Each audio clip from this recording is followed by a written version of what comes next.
Salam sejahtera untuk kita semua. Om Swastiastu, nama budaya, salam kebajikan. Sahabat Berita Sriwijaya dimanapun kalian berada, hari ini saya Surono bersama tim dari Berita Sriwijaya berkesempatan hadir di Jamu Pula, di satu tempat yang sangat asik. Walaupun kata orang tempatnya jauh dari pusat kota, tapi ketika sampai kita tidak menyesal ketika sampai di sini. Kita hari ini benar-benar datang dan disambut di kediaman Kak Basroni, Wakil Ketua Umum Kadin bidang industri tradisional berbasis kebudayaan. Salam Kak. Ya. Hari ini kita tidak akan ngomongin soal politik, walaupun banyak orang mengenal Kak Basroni banyak bergerak di bidang politik. Atau kita ngomongin soal ekonomi, tidak juga.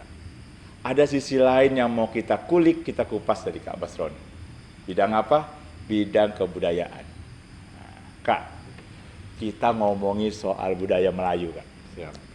Karena kalau dapat informasi dari kawan-kawan, tokoh idola Kak Basroni ini P. Ramlee, ya? Iya benar. Kenapa dulu Kak? Suka dengan P. Ramlee, kenapa dulu? P. Ramlee adalah tokoh Melayu.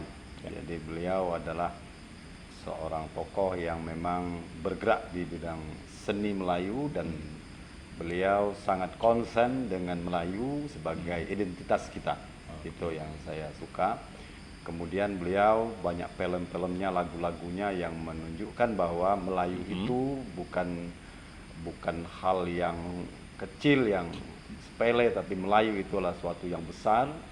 Bahkan budaya Melayu itu juga diadopsi oleh budaya-budaya yang lain, karena di situ ada etika, tata krama, dan sopan santun yang memang menjadi ciri khas budaya kita. Itu dari kecil Kakak suka dengan P. Ramlee? Ya, dari kecil. Itu karena orang tua atau memang dari kecil sudah punya koleksi, terbiasa mendengar, atau gimana Kak? Ya, saya itu sebenarnya orang tua kita itu kan sering memutar lagu-lagu Melayu, kemudian film-filmnya P. Ramlee. Ternyata di situ banyak edukasi yang memang sebagai anak muda, sebagai remaja, kita sangat membutuhkan itu ilmu yang ada di film-filmnya P. Ramlee, lagu-lagunya P. Ramlee. Nah, sahabat Sriwijaya, sekadar info. Ini biar kita lebih mengenal kenapa sih ternyata Kak Basroni hari ini mau ngomong soal budaya. Perlu sahabat Berita Sriwijaya ketahui, Kak Basroni ini pernah menjadi penyiar RRI. Nah, Kak, kita ngulik sedikit Kak.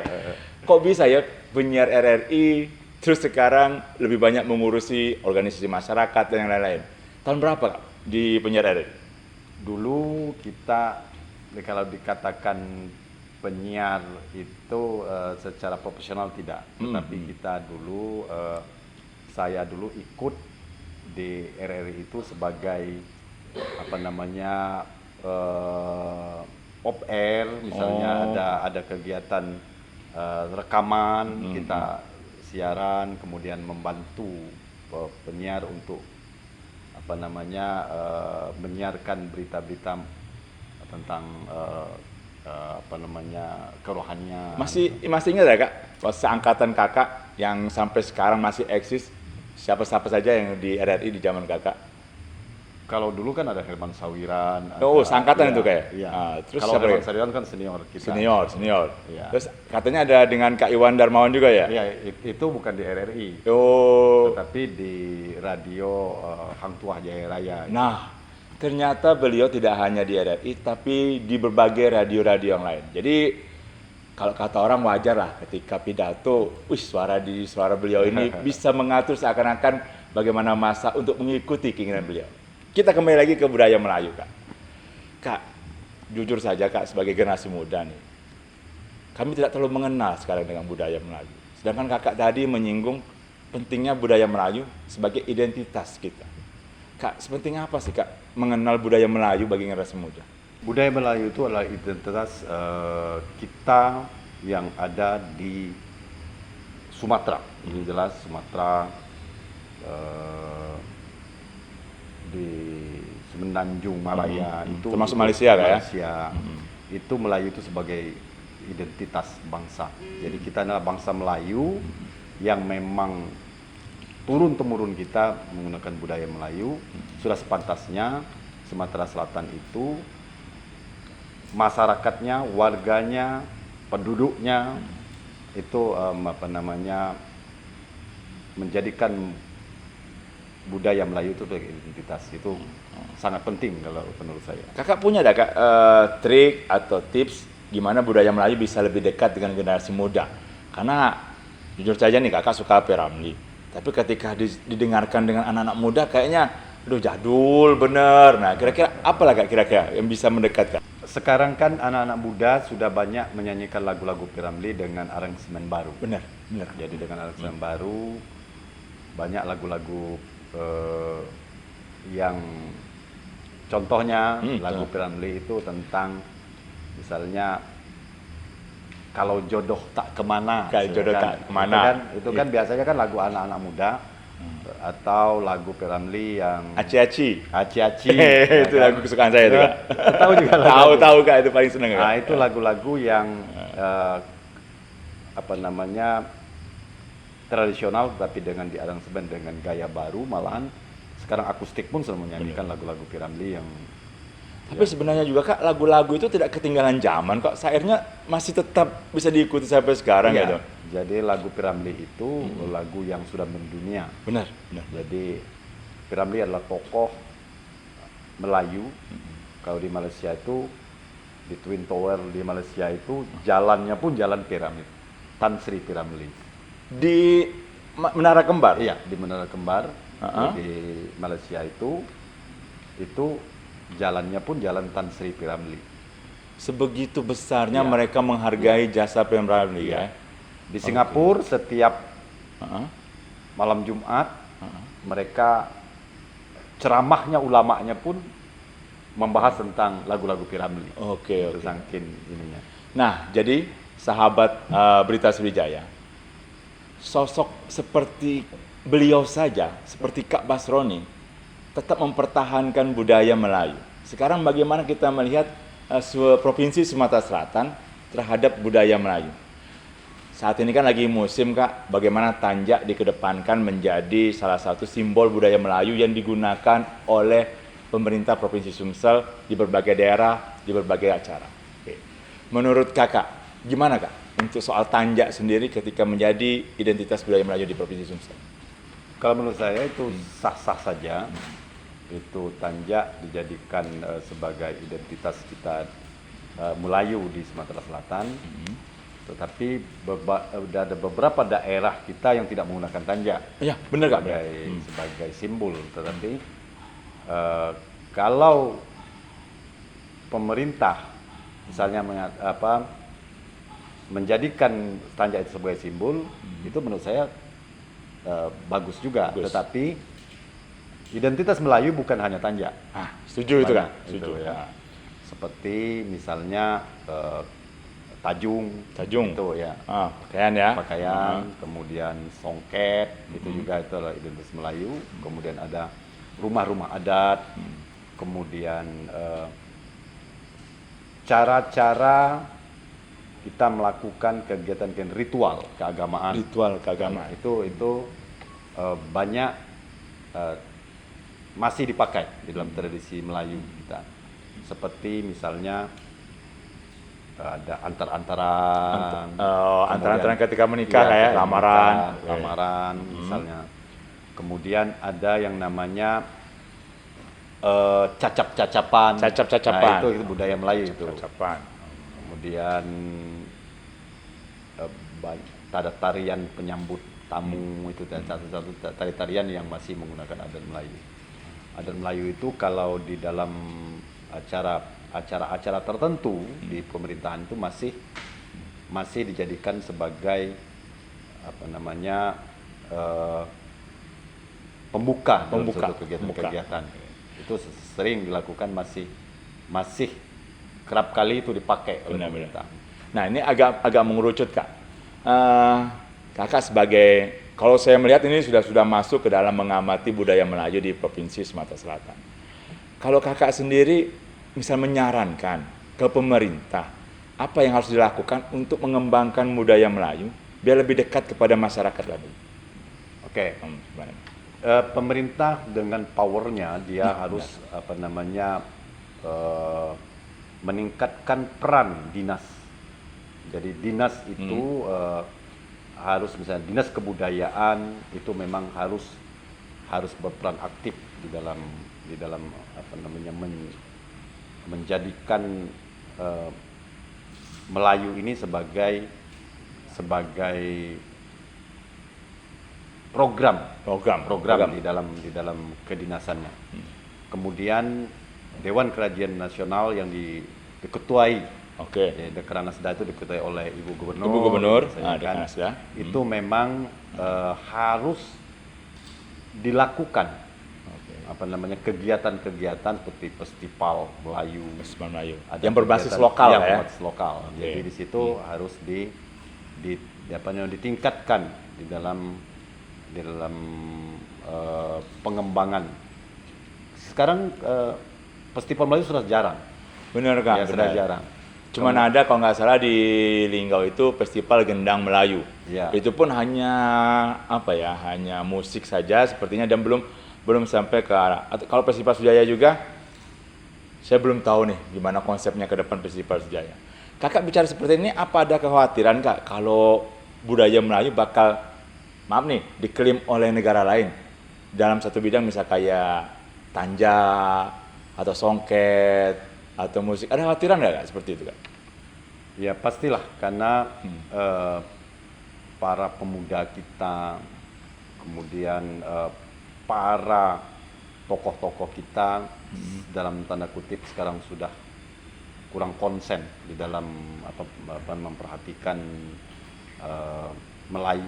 budaya Melayu ini sebagai identitas. Ya. Contohnya sekarang setiap perkawinan ada acara resepsi perkawinan organ tunggal, remekan.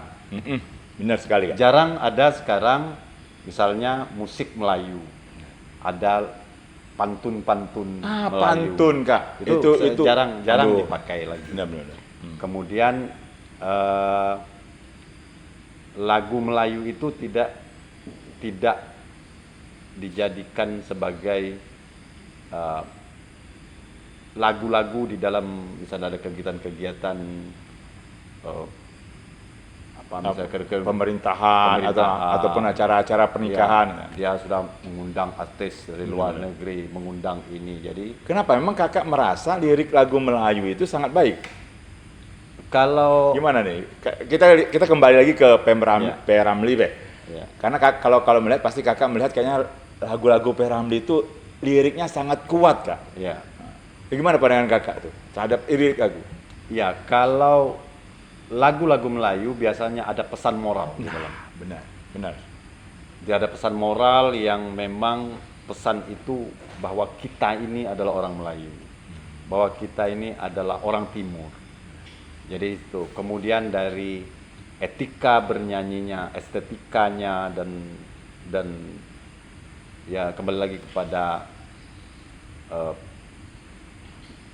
di lagu itu jelas kental dengan bahwa kita ini adalah manusia yang punya Tuhan. Benar. Manusia yang punya etika, tata krama. Itu jelas di dalam Melayu.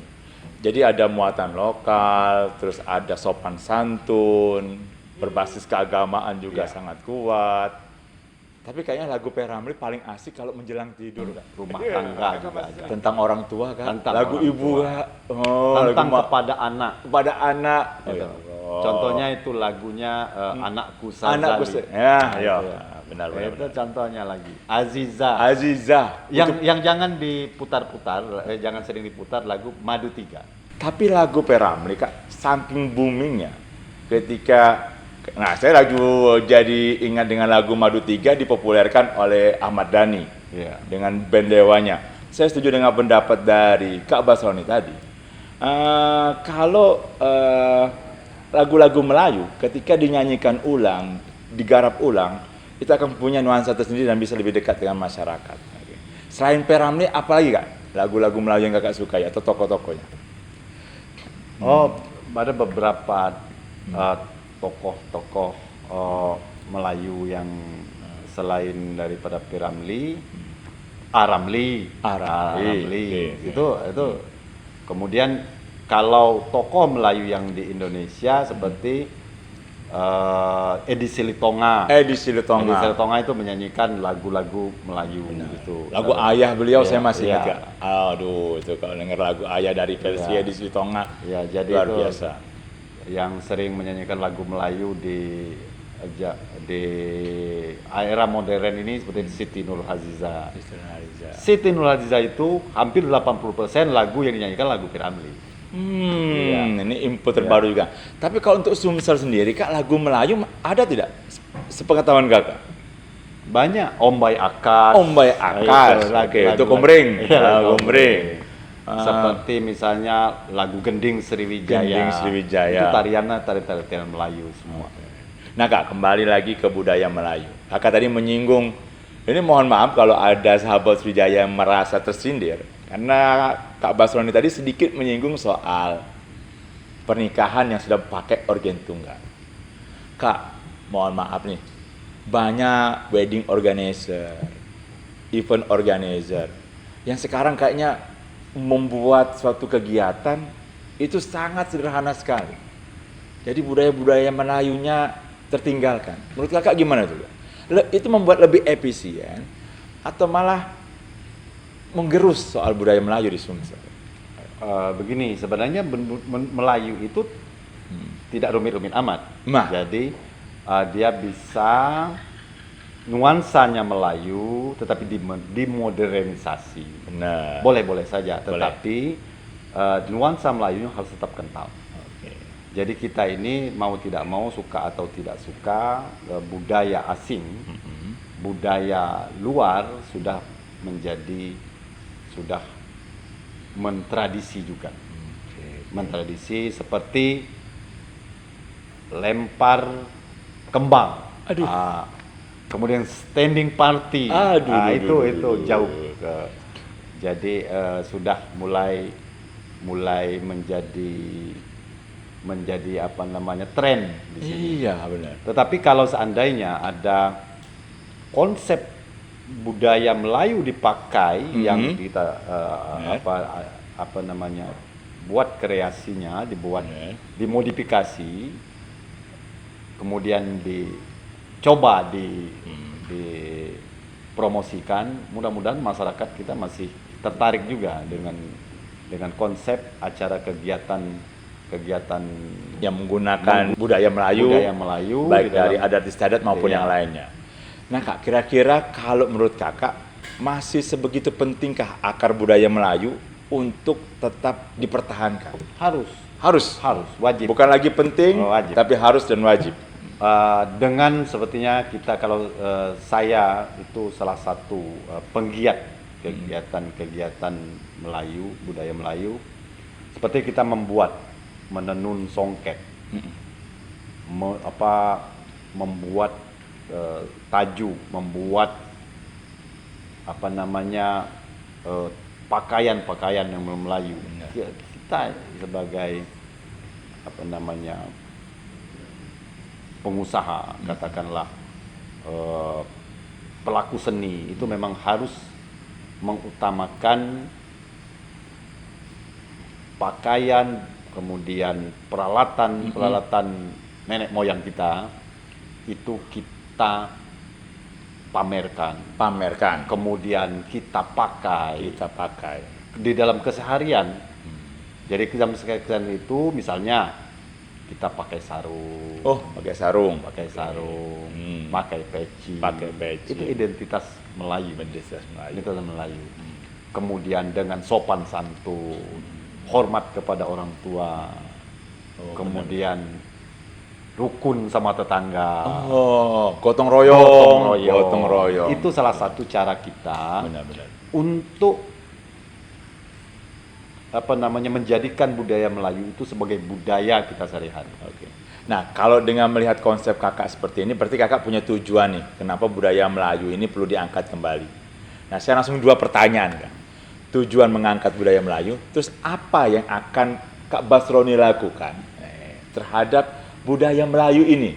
Nah, karena saya melihat Kak Basroni sudah punya tempat yang cukup representatif di Gandus. Nah, kira-kira gimana? Sekarang kita harus lakukan kegiatan-kegiatan yang nyata. Itu. Pertama yang memang harus kita giatkan adalah kita lakukan festival Melayu. Jadi Festival dengan Melayu. Festival Melayu kita bisa menampilkan dari setiap daerah. Jadi serumpun Melayu. Bila perlu kita undang dari Negara tetangga? Boleh. Boleh. Kemudian dari provinsi-provinsi yang lain. Tetapi yang jelas harus didukung oleh pemerintah daerah. Pemerintah daerah harus mendukung mendukung. karena tidak lepas dari campur tangan dan sumbangsi pemerintah daerah. Terutama perizinannya. Perizinan. Kemudian nanti kan dalam PPKM ini dengan kondisi pandemi Benar. akan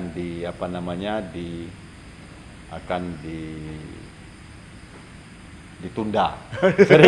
Sering itu kegiatan-kegiatan yang sifatnya itu ditunda. Benar, Tapi benar, Kak. mudah-mudahan dengan Benar. sudah poster ketiga, Benar. dengan harapan kita, pemerintah akan memberi izin kepada kita. Kita sudah siapkan tempatnya, kita siapkan fasilitas kesehatan, fasilitas pendukungnya. Nah itu kita nanti, saya harapkan nanti pemerintah akan hadir dengan powernya. Apakah Kak yakin, Kak, ketika akan ada festival Melayu, masyarakat bakal datang nih untuk melihat festival Melayu? Kira-kira gimana? Kalau festival sifatnya adalah pertandingan, ya kan? Ada pertandingan, jadi tergantung hadiahnya. Tergantung hadiahnya. Ya, ada hadiah, ada besar hadiahnya, nanti ada sponsornya, misalnya itu pasti akan diikuti,